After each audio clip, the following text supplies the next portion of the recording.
Ayushman card हले हबो कि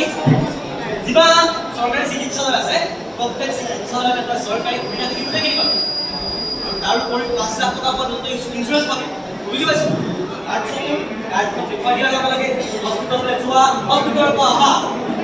হস্পি বিজ এইবোৰ ফ্ৰীকে পাবি খেতি কৰিবলৈ যি বস্তু লাগে এইখিনি ফ্ৰীকে পাবি আৰু এই স্কিমটো আছে 6000 টকা বছৰি এবাৰ কাম কৰালে বলা পিছত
Sunday, Monday.